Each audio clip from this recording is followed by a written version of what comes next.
6 hits at that point. Hey, welcome to those of you listening to us on the radio now at 8:31, but have been on the News Talk 1330 WWB Facebook page from the start. You didn't miss anything. It was just me yabbering and just about to introduce our guest again, Sean Paul, and joking about, it might have been a Caribbean rapper or something about 5 or 6 years ago. You get any, your buddies bust your chops about that or anything like that? No, not my buddies. I met a lady the other night at the forum, at the courthouse. She was from Jamaica.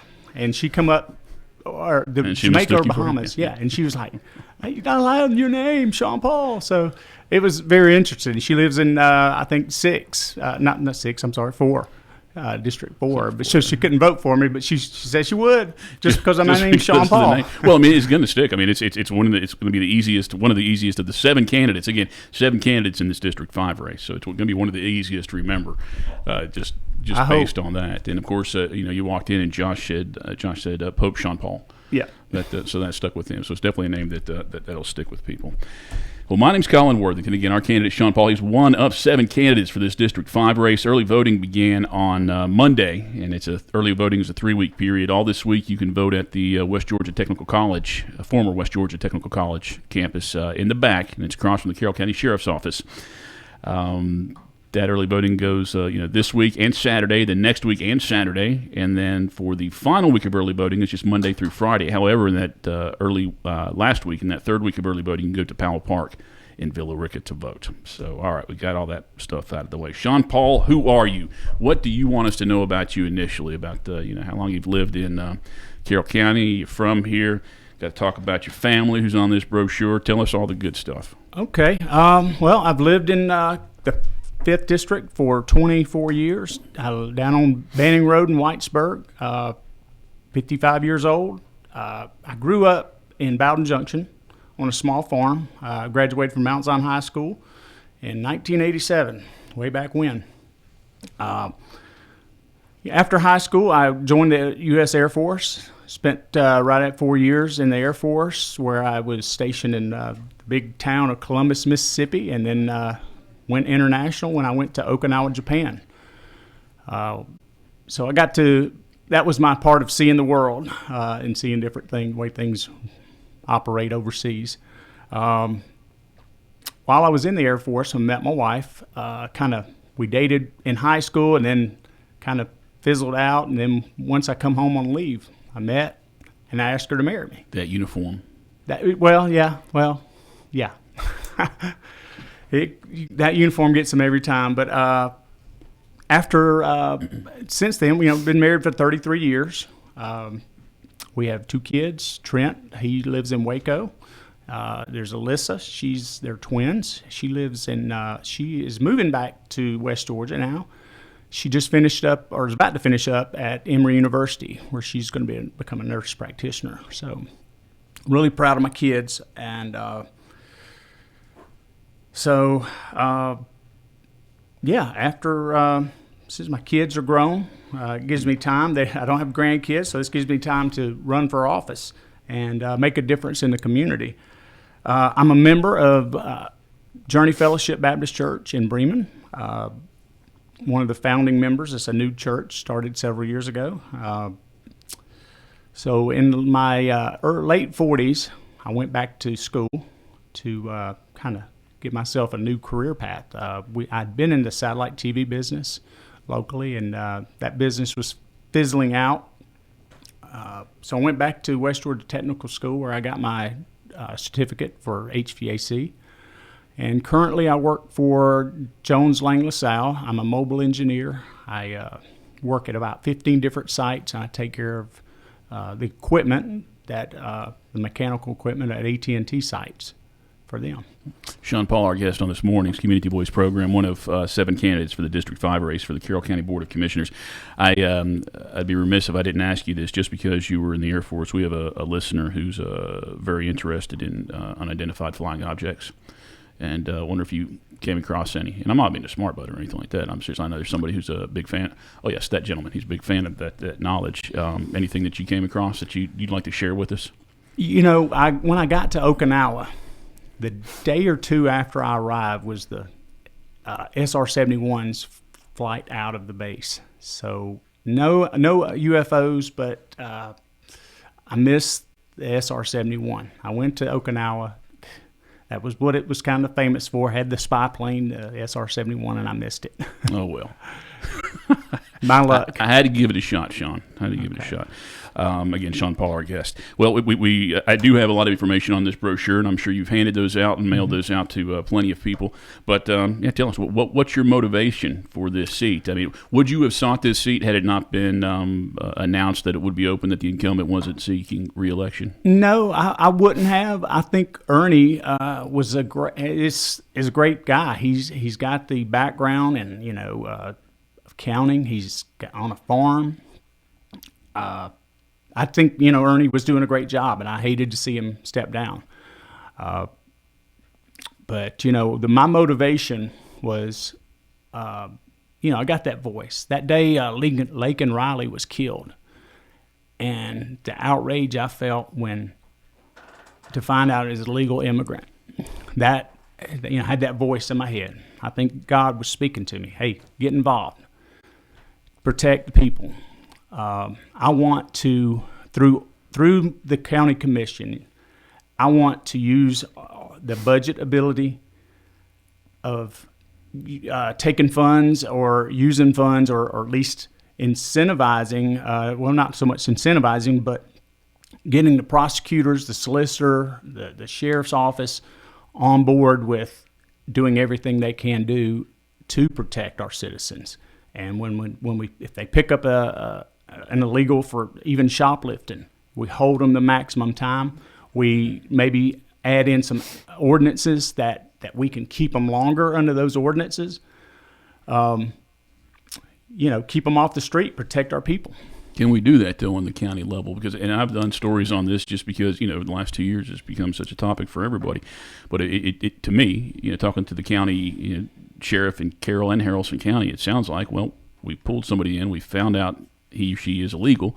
We reach out to ICE and say, hey, we believe this person's illegal. And they basically say, all right, well, you can't hold them for that any longer than, constitutionality. You can't hold them. I mean, it's a federal thing. You can't hold them for more than 2 days or whatever once you get them through the booking process, and they have to let them go. And then sometimes you'll find out, it'll be confirmed. Yeah, okay. And then they have a court date set, and maybe they don't come back. But right. That to me seems like it's more of a federal thing. What can they do on the local level realistically? That's what I want. I'm here for. I want to get with the solicitor. I want to get with the magistrate, state court, and it's always often said Joe Biden does workarounds. I want to see about a workaround. I know the city and the county can enforce like smoking. You can't smoke in restaurants. How can we come about a policy to where if you're illegal, you get a fine for, on top of, and then, we got to look at the Constitution. I don't want to, American citizens have constitutional rights, and unfortunately it seems like some of those extend to illegals, which I wish we could, work around that and prosecute them to the fullest extent of the law, hold them forever. I have talked to Sheriff Langley about the 287G program that would allow local officers to enforce ICE, the rules of ICE, the regulations that ICE works under, and that would help us retain them here until ICE can pick them up if it can't get here in 48 hours. Because what the sheriff has said is, if it's a little small misdemeanor of shoplifting and things like that, ICE doesn't make a big effort to get here to pick up these illegals. That's what I want to do. Everything in my ability to see what we can do extra to stop that from happening. Sean Paul, our guest on this morning's Community Voice program. Time right now is 8:40. Before we do take our break, say you're lumped in with the rest of these characters on the board, on the district, District 6 Board of Commissioners. What is there a talent, a skill, a bit of knowledge that you think you could be the go-to when we're sitting around a table and say, well, this guy has the farming knowledge, so we'll tend to take with what he says more in this conversation, or this person's an attorney, or this person's an educator. What kind of and not that it's mandatory that everybody has a separate skill, but is there one that you have that you think you would bring to that group at this point? Well, I'm the only member on the only candidate who's been in the Carroll County Republican Party for over 10 years. You know, and what does that say? That says I am the true conservative. I bleed conservative red. I've tried and worked hard with the Carroll County GOP to elect Governor Kemp, President Trump, even Herschel Walker. You know, whether it's putting out signs, going to Atlanta, picking up more signs so we can, you know, try to get our candidate elected. So what does that mean I have over the other candidates? I have the knowledge that what we can do, what we can look forward, the vision. I think that's my biggest asset, is a vision to help the county grow. And in the farming industry, a lot of people are saying, we need an industry here. We need an industry here. Well, if you bring in an industry, you're gonna have to have housing for that industry. I believe if we grow our farming industry, we talk to the Ag Center, we talk to the UWG, West Georgia Tech, and we maybe come up with a little small commission to see what is what's going on in the rest of the world. How are other counties keeping their agriculture ag? That's my biggest thing I talk to the community about. They want to keep it like this. They love their drives down the highway without traffic, and I have to agree. I drive Post Road every day, just about it, to work, and it's congestion, more congestion, and day by day more congestion, because they're putting up houses in Douglas County. That's, you know, it's just making our drive longer. If you are working in Atlanta or in the suburbs, so that's what a vision to make our agriculture land stay agriculture. I even, you know, agritourism. I'd like to see if the possibility of a dude ranch where people come vacation here for a week and they work on a farm. That's I think the closest one is over 100 miles away. You know, that type of thing. We've got a lot of wedding venues. That's real. That's revenue. The dude ranch is revenue. Things like that. I think along with working with the younger generation to move into farming. If we can get more people into farming, that right there saves your land and keeps you rural. Time right now is 8:44. You did put out I thought it was a cool idea about a month ago. I heard you speak at the Carroll County Republican Party, and I thought it was a great idea. I don't know how feasible it is, but it is something that I think it's worth looking into and talking about. And we'll do that after this first break. Community Voice brought to you by Tanner Health System and Oak Mountain Academy. If you have any questions or comments, please post those to the News Talk 1330 WLBB Facebook page, and I'll take a look at those now. We'll be back in about 1 minute. More Community Voice. Health is a journey. It's making better choices, even when it's not easy. It's taking care of yourself and the people you love. At Tanner Health System, we're there for you with every step, with primary care, heart care, cancer care, women's care, orthopedics, surgical services, and so much more. We're dedicated to helping you live and feel your best. So let's get on that journey to health. You've got places to be for many years to come. Find us at tanner.org.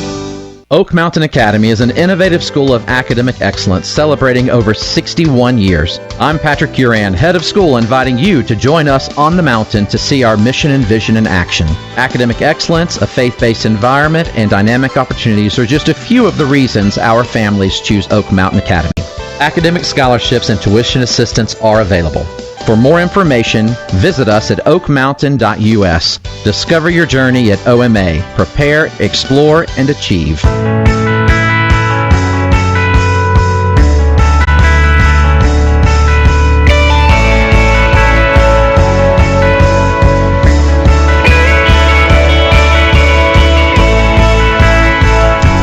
845, welcome back to the WLBB Community Voice. My name is Colin Worthington. My guest is Sean Paul. He's one of 7 candidates running for commissioner for the 5th District of Carroll County.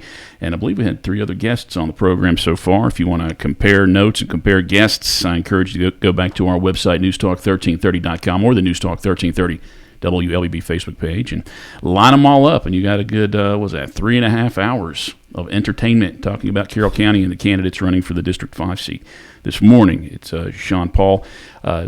Before we went on the break, I did talk about something that you had brought up about a month ago at the Carroll County Republican meeting, which is held at La Trattoria I think the first Saturday of every month, except not this Saturday because it's Mayfest, so they'll do it the second Saturday. You are welcome, Carroll County GOP. But you had mentioned, you had an idea. You were talking about preserving land, preserving the agricultural land, and you had put out, which is, again, an interesting idea. I've since learned that the county may have tried something similar to that over the last, in a decade or so, but times may have changed. So anyway, it was an interesting idea, and I encourage you to share it again if you're still interested in that. Yeah, I believe to help preserve our land, the county could buy available farmland and use it for the benefit of they could either lease it to cattle ranchers, they could for hay or for cattle, but I'd like to see it be used to help prisoners in the county prison to on their work release. Whether they're right now we're using them at parks and things like that. Let's help them get out and learn how to grow fruits, vegetables. Even work with livestock.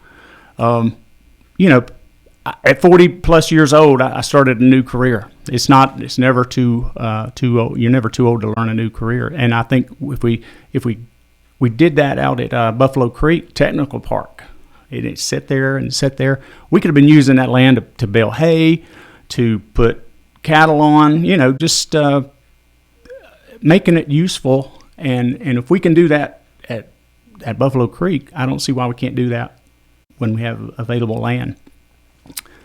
Let's teach those prisoners how to have a second career, how to get out. When they get out, they'll never go hungry because they'll know how to grow vegetables or raise cattle. We are, currently, I always hear that they are already working at down at on buses, on the police cars, and that's great. But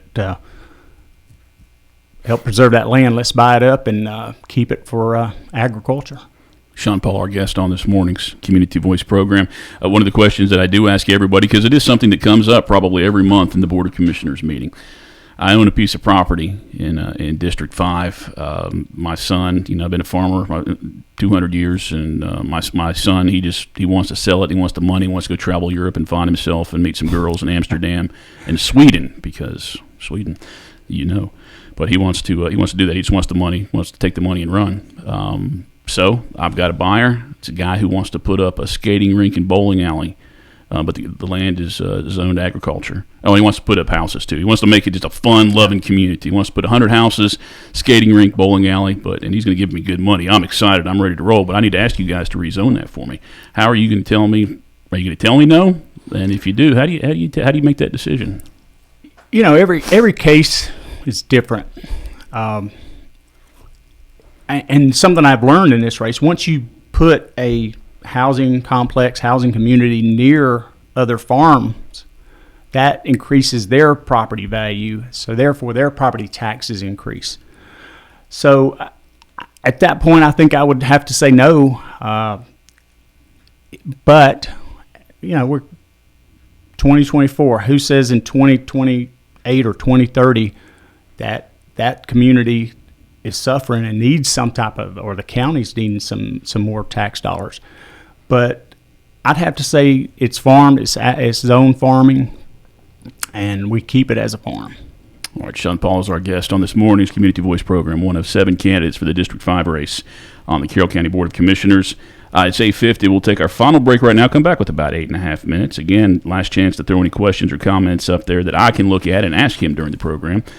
This program will be up on the News Talk 1330 WLBB Facebook page forever. So if you post something up there, a question or comment, after we've done this live, perhaps Sean will take a peek, see, and answer that for you in the future. But I'd like to ask him during the next break. So please share that information with us. Community Voice brought to you by Tanner Health System and Oak Mountain Academy. Health is a journey. It's making better choices, even when it's not easy. It's taking care of yourself and the people you love. At Tanner Health System, we're there for you with every step, with primary care, heart care, cancer care, women's care, orthopedics, surgical services, and so much more. We're dedicated to helping you live and feel your best. So let's get on that journey to health. You've got places to be for many years to come. Find us at tanner.org.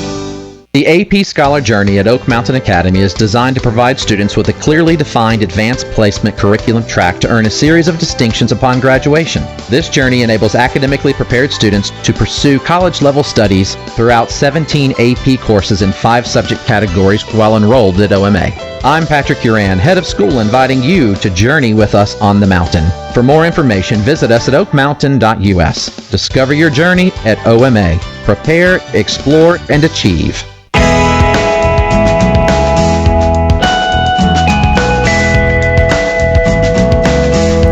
852, welcome back to the WLBB Community Voice, News Talk 1330, FM 106.3, streaming live online at newstalk1330.com. My name's Colin Worthington. My guest this morning, Sean Paul, one of 7 candidates for the Carroll County Board of Commissioners District 5 seat.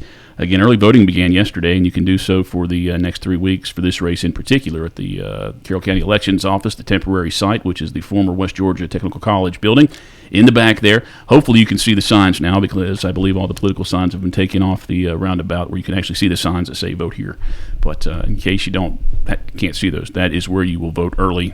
You can vote on Saturday of this week and Saturday of next week. Those are the only 2 Saturdays. There was a question that a viewer, that a listener had sent in to me, and I want to be precise as far as what he said, but I may have lost it now, and I do apologize. But I do have the gist of where he was going. There's a property the county bought on McIntosh Reserve, whole lot of land out there that was, and some of it I believe touches the Chattahoochee River as well. But it's a giant piece of property, and it probably was worth it just to be able to save it from somebody else doing what they want to on it. It's attached to McIntosh Reserve, which is currently a park. Using your influence as a commissioner, what would you hope to see done to that property? I mean, just leave it as green space, add it on? Would there be anything else that you would hope to bring there? Again, as a commissioner, just one of 5, and not a chairman, but how would you use your influence to see how that property is used? Well, with input from the community surrounding property owners, and it's over 400 acres, I think a way to use that to the benefit of the county would be to have revenue from it, whether it's put in, let the locals use it as a hunting area. They pay a small fee because a hunting land lease is very expensive. So, to get those kids, those young generation outside and doing things outside, it could be, you pay $10-$20 and you can hunt there. That's revenue for us.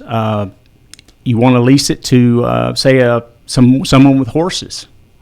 I now remember a trip up to North Carolina to ride horses. It was, really enjoying time with my family. But we could have that same thing here. Someone with horses, they get the trails going.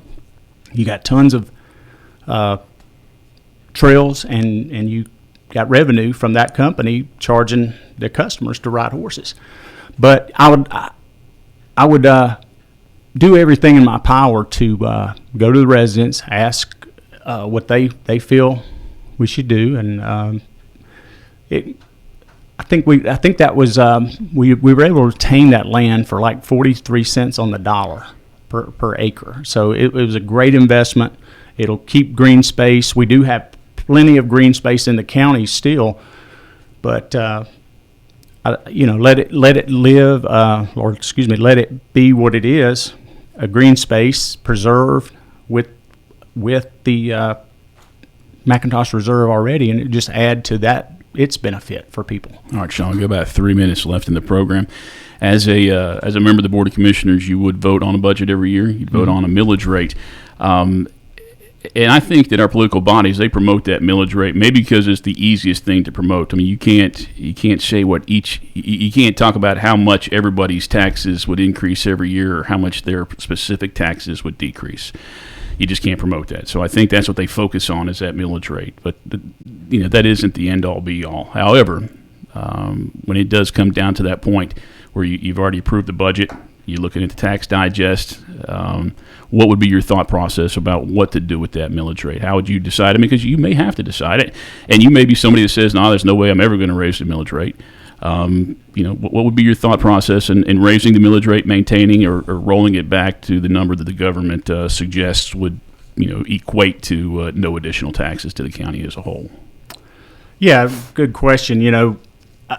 Currently with the increase in housing values, there's no need to raise that millage rate. And I've heard others talk about the millage rate or the property values going up, and it's pricing people out of housing. So I would work with the rest of the commissioners and the chairman to continue to roll back that millage rate as property values increase. And then, because all citizens of Carroll County are having to make budget cuts. The county needs to do the same thing to help its citizens. If the county government gets things for the government, why can't we do the same for the community? One thing that comes to mind is the camera system that they're going to be putting in the courthouse. That's a very, very expensive system. I'd like to see the county be able to get cameras to catch people who litter the roadways. That's revenue. Fine them for littering. That's revenue. Comes back to the county. I guarantee you could pay for that camera in a couple months by doing that. So, not to go back to your question about the millage rate, I think we've got to take care of our citizens and be budget-minded people. All right, Sean, you come up to my house. I'm living in District 5. Of course, remember, I got this gigantic farm, but I'm leaving. I'm on my tractor. I'm leaving. I'm going to the store, but I'm riding my tractor. And you catch me at the gate, and I've got 1 minute for you to tell me why I should pick you over the other 6 guys that are running for this seat. Okay. I'm forward thinking. Vision. I got vision. And without vision, you're not going to progress. We want to progress. We want the growth we want in Carroll County. We want quality, responsible growth. People who want to be a part of the community and make it better. I want to incentivize older home remodeling, and that's going to help ownership for young couples. So that's where I'm at. I'm thinking ahead to help young homeowners, young couples get into housing. Rather than to let an old property be old and dilapidated, let's incentivize a builder to go in there, a local builder, to take care of that property. I've got solutions for the homeless. I got a call the other day about homeless people in Whitesburg. I say we put in an ordinance, no homeless. No, you can't be homeless in Carroll County. Some people say, well, that's cruel. Well, I'm saying let's get them into a shelter. If they don't want to go to the shelter, they have to leave the county. We take a first one-way ticket to the county line. But other than that, we're going to help them. All right, Sean, I do have to catch you off. Got like 20 seconds left. And thank you for coming out. It's good to meet you this morning. And thank you for listening and checking in with the Community Voice. Kerry Miller, he is the incumbent for District 3 on the Carroll County Board of Education. He is my guest tomorrow morning. So tune in at 8:30 for that. Right now, stay tuned for national news. It is now 9 o'clock. National headlines and the local.